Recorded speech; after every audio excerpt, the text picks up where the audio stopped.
Gözler açık ama ruhlar kör olup, hakikat susu yalanlar yol tapıp, dodaqlarda sevirəm sözləri var, arxadan isə bıçaqlar parlayıb. Küçələr dolu maskalı üzlərlə dost deyənlər satır bir nəfəsdə. Vicdan ucuz, şərəf isə yük olur.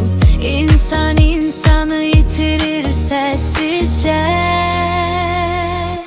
Bu sevgi değil, bu kör bir oyun.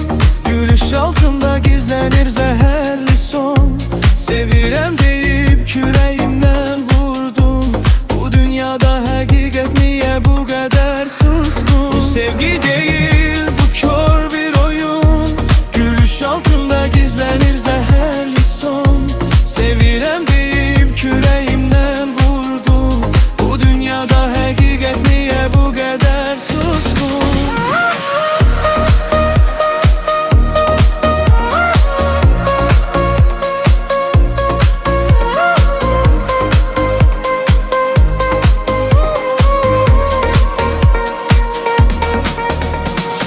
Sözlər şirin, niyyətlər qaranlıq. Qəlblər buz kimi, baxışlar saxta.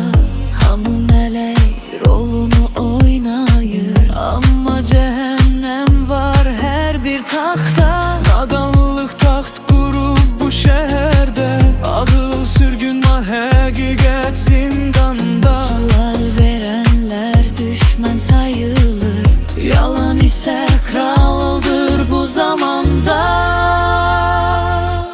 Bu sevgi değil, bu kör bir oyun. Gülüş altında gizlenir zehirli son. Sevirəm deyip kürəyimdən vurdum. Bu dünyada həqiqət niyə bu qədər suskun? Bu sevgi değil, bu kör bir oyun. Gülüş altında gizlenir zehirli son.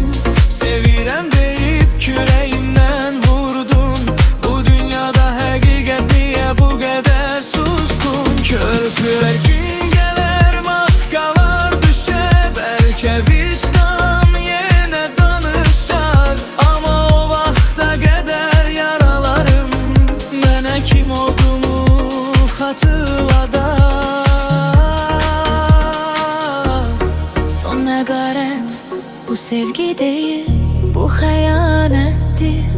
Kör qalan qəlblərin sədaqətidir. Mən yıxıldım amma qalxdım yenə.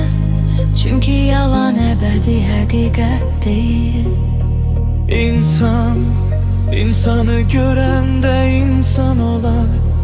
Yalanla yaşayan isə tək qalır.